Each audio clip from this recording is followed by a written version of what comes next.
What's up, guys? We're back again with another install video, starting off with a big old 19mm Allen on a socket. And the reason we're doing that is because we need to put some of this stuff in the forks, because I'm finally putting in my front cartridges on the front end. I got Ohlins in the rear, we're going Ohlins in the front. I'm so excited. It's the perfect time to do that because I'm also installing my new front wheel and I already have that off, so it's a great time to drop the fork. All right, so after you drop those 4 pinch bolts, and if you need to know how to do that exactly, I have a video on that on my handlebar install video. I'll link that right here on YouTube. Once you do that, your fork leg will come out just like this.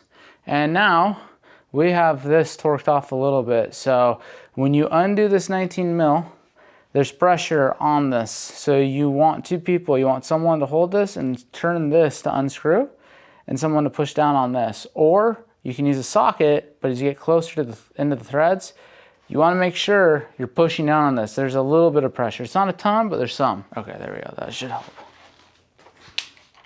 I'm a little nervous right now.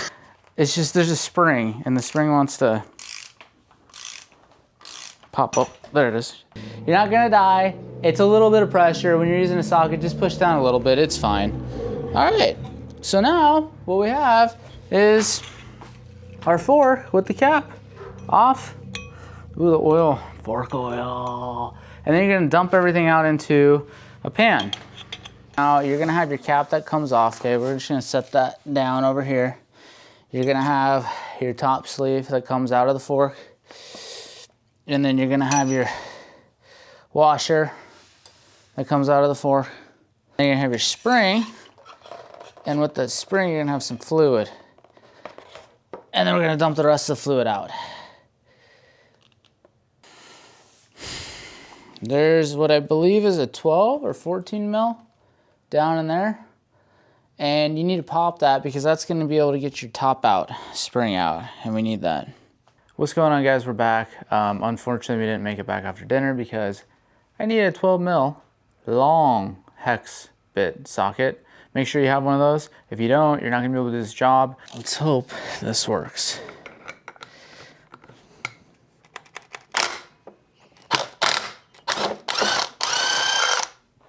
Man, this drill's clutch, dude. What's this say? There you go. Okay. There's everything out of my right side fork, or my left, this is my left side fork. Left side fork, the right side's sitting here still draining. On the right, compression on the left. All right, so we're going with compression. Just a quick side note, guys. Another part of this YouTube channel is just to show you that you don't need super expensive workbenches or anything. I mean, you can see right now I'm hunched down. I'm literally working on the ground. I have rags, I have, you know, floor mat. I have things that are necessary so I don't scratch things. I have a floor jack. I don't have state-of-the-art tools. Like, I just got saved by this Work Pro drill that a coworker gave me because I didn't have an impact drill, and I've had this for like maybe 2 years and never used it because I don't really use a lot of impact drills. I like to wrench and turn wrenches, but it saved me today. The point being is, some of the stuff's Harbor Freight stuff, some of this is nice stuff. You just need stuff that's the right size to get the job done.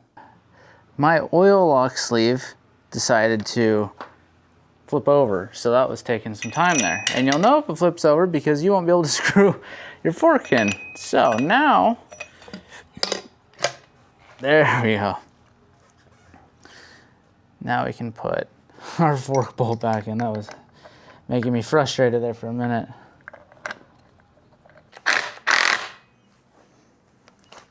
Guide rings, you'd say. So you have this small guy, and you have this really thick one.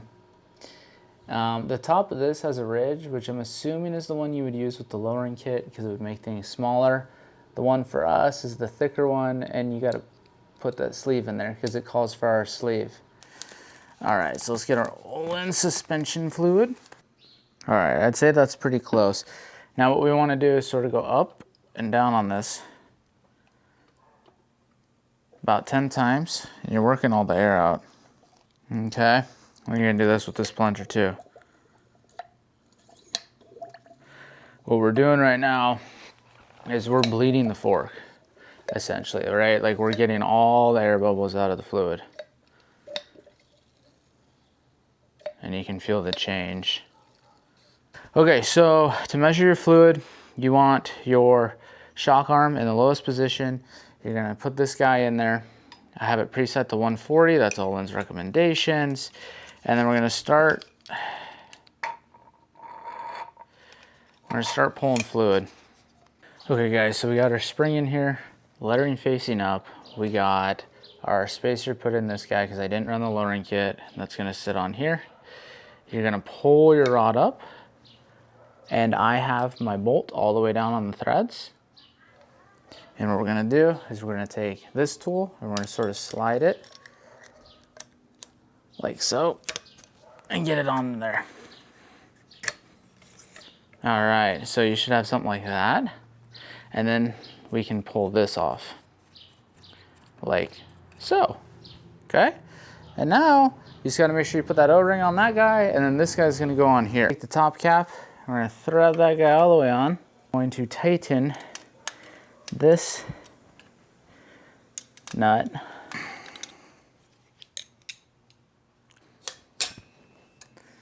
And that's gonna seat into that, like so. You're gonna pull up your leg, and we're gonna push down.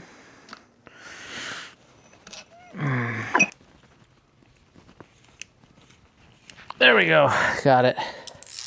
So there you have it, guys. That is an Ohlins fork install. We're gonna do the other side, but I'm not gonna film that. All right, till next time, adios.